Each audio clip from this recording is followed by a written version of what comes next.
the world changed here. In a white-hot frenzy of invention, the story of humankind and the story of painting fused.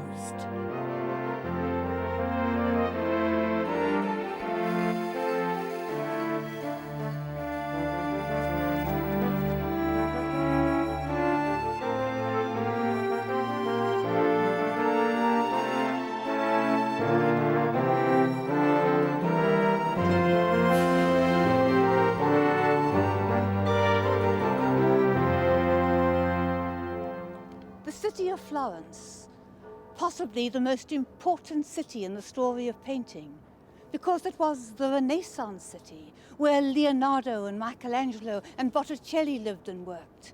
Painters who were going to make visible a new sense of what it meant to be human.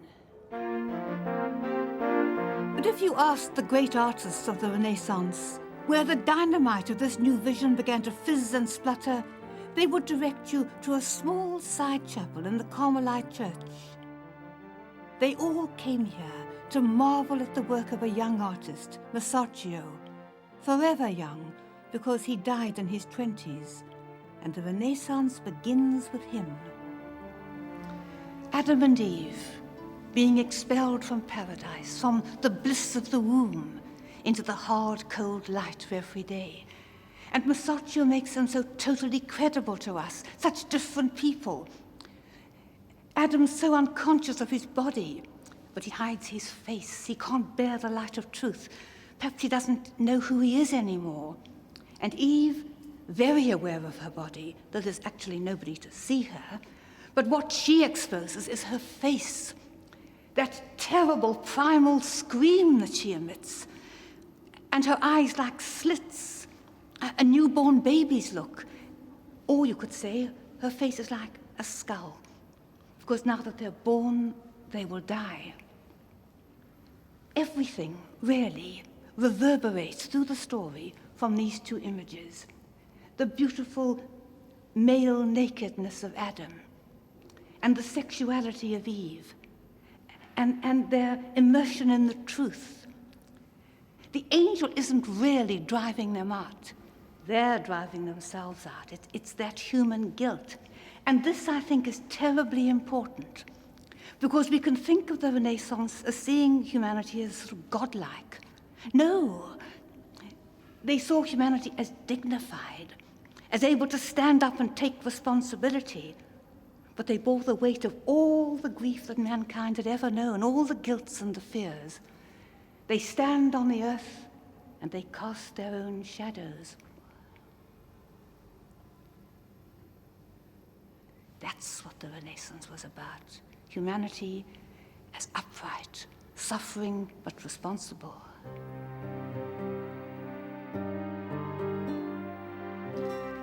Artists need patrons, and the Florentine artists had the good fortune to find enlightened merchants and bankers in their own city.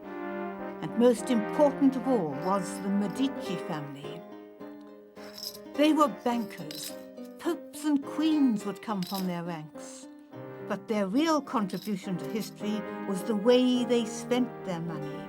Cosimo, the first Medici patron, built a brand new monastery for the Dominican brothers, magnificently equipped with a splendid library to house their precious manuscripts. There were to be paintings on every floor and in every cell. And to paint them, Cosimo naturally chose the community's own artist, Brother John.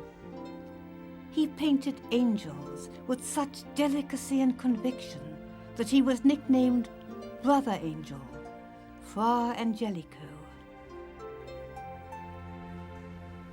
This great and glorious painting is by Fra Angelico. And yet, when we see rows of saints and angels, it can seem for some of us rather daunting. However, here is one of the small pictures about Cosmas and Damian that were underneath the big one. And you can see fully the warmth and the wit and the great sophistication of Fra Angelico. It's the story of Justinian, who had a cancerous leg. And one night, he dreamt that who should fly in the window but Cosmas and Damien. And they cut off his leg and replaced it with the leg of a dead Ethiopian. So when he woke up in the morning, he was two-toned but cured. Now, it's a most marvelous little picture. The space is so real. There's the stool, there are the slippers. Notice two slippers. At some level, Justinian clearly expected a miracle. And there's his urinal jar, and there's all these medicines along the top. And here are the saints still bearing the wisps of their coming down from heaven. And they've looped up the curtain so tidily. And they're bending down with their glasses and their intentness, sewing on the black leg. It's telling a moral, of course, that we should look after our fellow men. And no one could do it with such Renaissance freshness as dear Fra Angelico.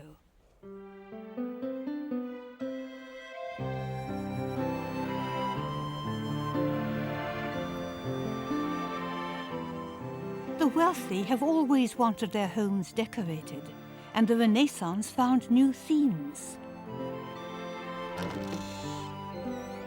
Here at the Villa Lemmy, the paintings are not religious. No, these were images that the Renaissance scholars were now discovering, the world of mythology, muses, graces. The classical world was highly fashionable, and who more in tune with it than Botticelli? Here are his Mars and Venus, the god of war and the goddess of love. And the very shape of it, that long, thin shape, tells us that this was part of furniture, either a chest or over a door, but wherever the furniture was, it was bedroom furniture, because this is a portrait of lovers.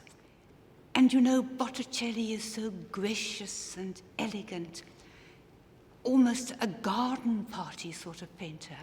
We don't often think of him as being humorous, but here he is. Because after their night together, Mars is completely worn out. He doesn't even hear the little satyrs making noises in his ear. Whereas Venus is as cool as a cucumber, not a hair out of place. And of course, since this was mythology, this is showing that love will always be stronger than war and will strip war's armor off. And Botticelli was very conscious of that. But what he wasn't conscious of, I think, was something in himself. Because he was a man who never found a partner. A lonely man. And look at these lovers, how apart they are. There's no oneness at all.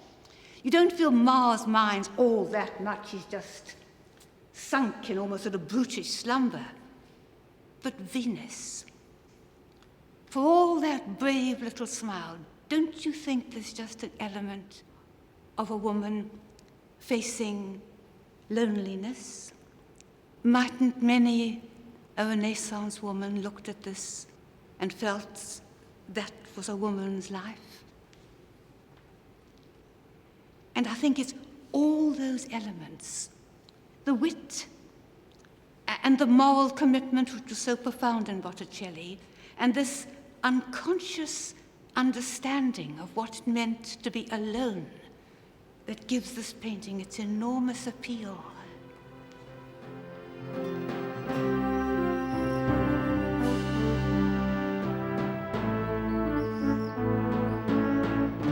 By the time of the Renaissance, Mantua had become a peaceful and prosperous city, a splendid center of art and scholarship.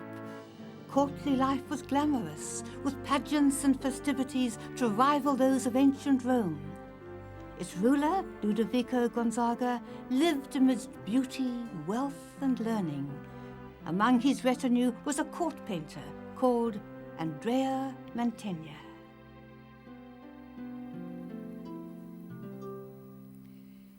If Mantegna hadn't existed, I think we would have had to invent him for the story of painting, because he fills so many gaps. He's the only great genius from the north of Italy, so that keeps the balance. And he's the only great painter who worked officially for a court. The lucky court was Mantua, and the lucky family were the Gonzagas. Now, this had its advantages and its disadvantages. Advantage was that he had a steady income, more or less. The disadvantage, of course, was he had to paint the Gonzagas. And as you can see, they were not the most photogenic of families. I could also here kill another bird with the same stone, because in painting them, he shows something that's essential to the Renaissance: their great interest in sculpture, in the Greek and Roman statues they were digging up. Mantegna, above all, was fascinated by the solidity of the stone. And as you can see, he's got the ugly Gonzaga face, but he's painted them with that majesty, that sense of ordered nobility that goes with sculpture. Now, he does it very well, but I can't help feeling it was a chore, it was a duty. What he did for pleasure was that wonderful landscape behind, that magical city that never was, the Mantua of his imagination. And as you go along, the still more wonderful city over here, those strange, fantastic rock shapes, the weird castles. There was a great longing for freedom and excitement, I think, in Mantegna. And although physically he didn't have it, he lived here all his life. He had it in his imagination. But the even greater wonder of this room is the ceiling. The oculus, the eye, the round center. It's a wonderful piece of painting, open to the sky and all the cherubs round that balcony. But the real charm is something that was private to Mantegna and his great painting, because it all depended upon where you sat, and only the Duke sat over here.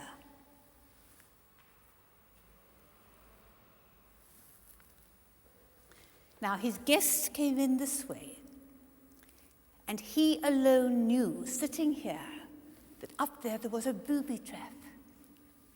And it must have given him great satisfaction to think that all the people he didn't like were in grave danger of having that great tub fall upon their unsuspecting heads.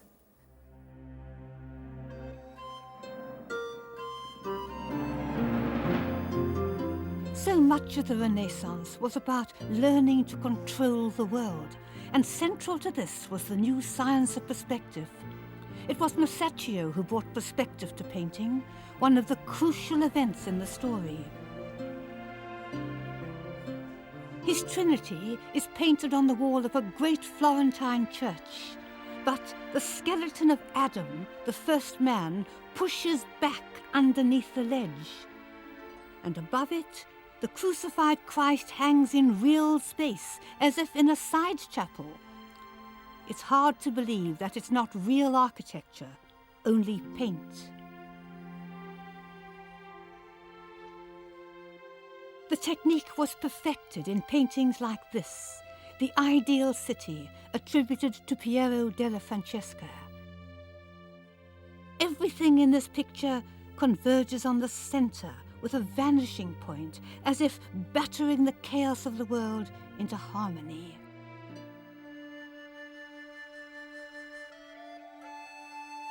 We're drawn into unpeopled streets, and there's an overwhelming illusion of other streets that must lie behind the temple, unseen but present.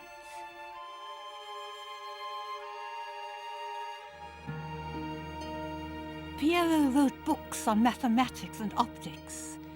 In the Renaissance, there was no conflict between science and art in the quest to make sense of the world. But there was a towering genius who moved both disciplines to a different plane, the perfect Renaissance man.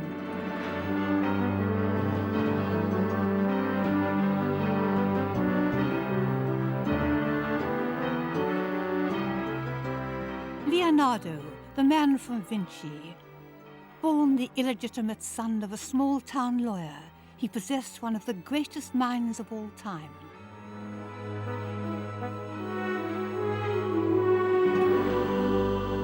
Nothing seems to have escaped his probing genius. The flight of birds, armored vehicles, the circulation of the blood, measuring the winds, helicopters, submarines, astronomy. They all tantalized the fickle brilliance of his imagination. What are we to make of a man that sends in a job application, listing in detail all his engineering and scientific skills, and adds as a sort of postscript that he also paints a little? And this is what he paints, one of the most famous pictures of all time. We've looked so often at the Mona Lisa, we think we understand it, but we don't. It's infinitely subtle. And yet, unless we really look at it and try to understand it, we'll never understand Leonardo. If you think of it, a great portrait usually is both very beautiful and full of personality. It's a charge field. It takes us into a dynamo of somebody else's personhood. But not the Mona Lisa. We're not reacting to her. She's reacting not to us, but to the artist. Remember, Leonardo was the most beautiful man of his generation. Great singer. When he painted, he usually had musicians there. And we know for certain that he never had an emotional relationship with a woman. Boys, yes, but that was it. So here is this merchant's wife, Mona Lisa, watching with amused interest, with a little secret smile, this beautiful, aristocratic-looking, influential man painting her.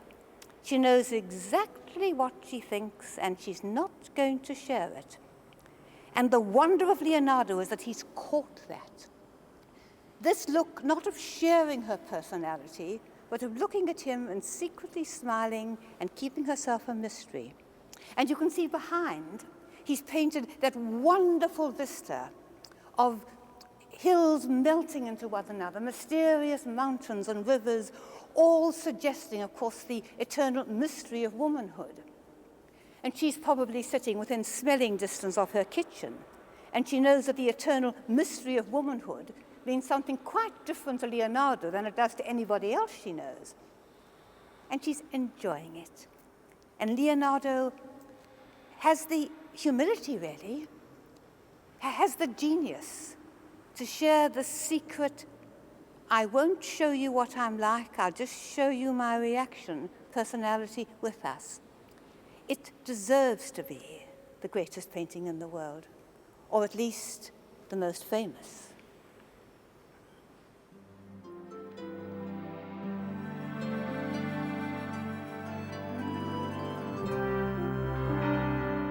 Leonardo ushers in the climax of the age, the high Renaissance. The center had moved to Rome, then a rather pitiful city with cows grazing in the Forum. But an ambitious pope found this humiliating. Julius II wanted to restore Rome to its ancient imperial splendor. He started to rebuild the city on a gigantic scale, and in the center, he would build St. Peter's, the largest cathedral in the known world.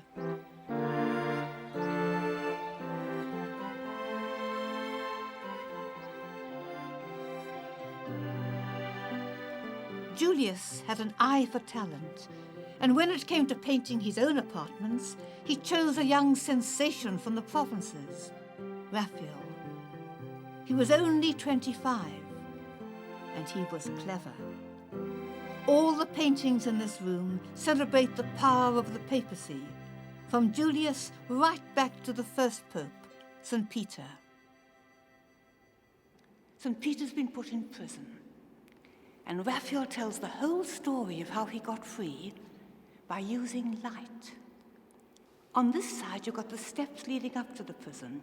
And notice, by the way, the brilliant way he's accommodated, having to have that great window stuck in his space. And these stairs are the ordinary world. And they've got two sources of light. They've got the moon floating there in the sky, and they've got artificial light, which in his day is the torch. Now, they can see by that light, but it's confused, they're bickering, it's all lacking in clarity. But inside the prison, there's another light. There's an angel made of light and air, radiating an extraordinarily heavenly brightness, which nobody has ever seen, and St. Peter doesn't see it either. His eyes are shut. Like the guards, he's asleep. And in his sleep, he has a dream. He dreams he sees an angel who says he's going to take him out of the prison. And he takes him by the hand, and his chains fall off, and they come to the door, and it flies open. They walk down the stairs, all the guards are asleep, and they walk through the prison, doors opening, sleepy guards, nobody sees them, right out into the city. And then the angel leaves him, and he wakes up, and he's free. It's happened, he's escaped. Now, the great Pope Julius II, the man who built up Rome to be the art capital of the world, he loved this story. He wanted Raphael to paint it, because he thought it showed you can't keep a good pope down. But of course, it's far deeper. It's the escape dream. The dream everybody has when all troubles fall away. No mortgage, perfect partner, dream holiday. And it seems to me so touching that Raphael, who died when he was in his 30s, and who was a golden boy, handsome, popular, successful in all he did, that he too knew this dream. He knew the need to escape. It all came so easily to Raphael. How unfair this seemed to the dark genius slaving away down the corridor. Michelangelo was of impeccable blue-blooded ancestry. His family were outraged that he chose to work with his hands. But he'd been nursed by a stonemason's wife. He liked nothing better than to get his hands dirty and his overalls stained. Sculpture to him was a fire in the blood. These unfinished figures are called the captives. They were originally intended to adorn the tomb of Julius himself, a monument to rival the mausoleums of antiquity. It would have taken Michelangelo 20 years to complete, but Julius stopped it.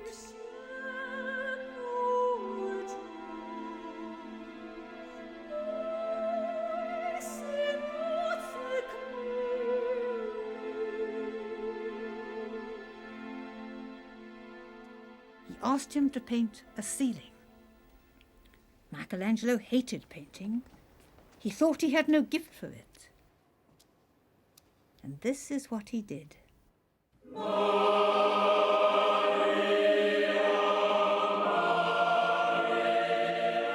The Sistine Chapel, the sheer abundance and physical beauty of what Michelangelo produced has never been surpassed. One might almost say that the entire Renaissance, which is about new life, is summed up in the birth of Adam.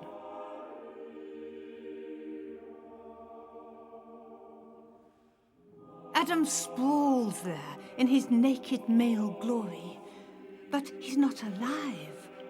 All he can do is lift up a flaccid finger, and out of the clouds whirls down the god of power. In his great flying cloak, there's a world. Whether that's Eve or not, there's a human face there, looking straight at Adam's, with the eyes daring him to respond to the challenge.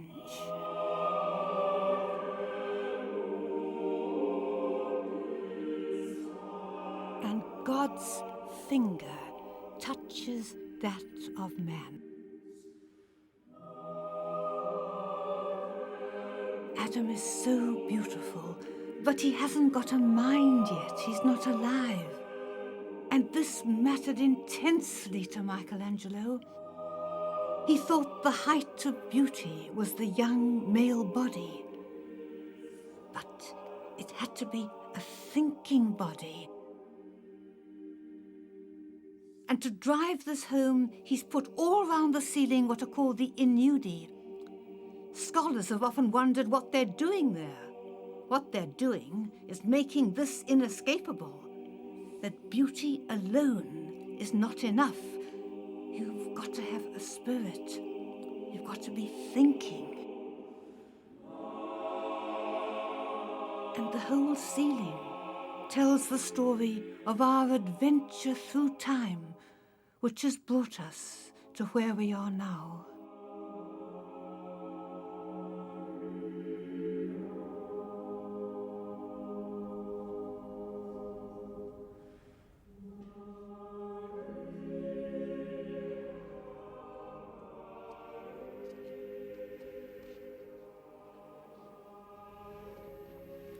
When he was in his 70s, another pope badgered Michelangelo into painting for him.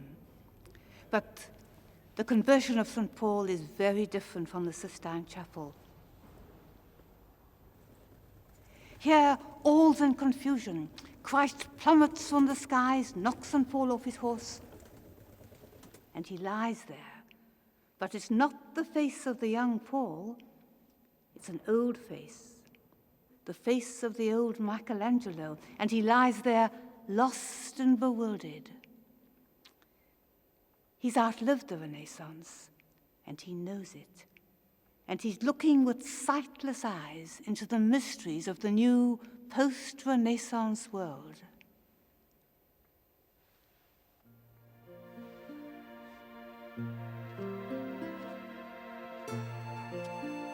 But there's another chapter to the story of the Renaissance, one which opens in the city of Venice and which has a splendor all its own.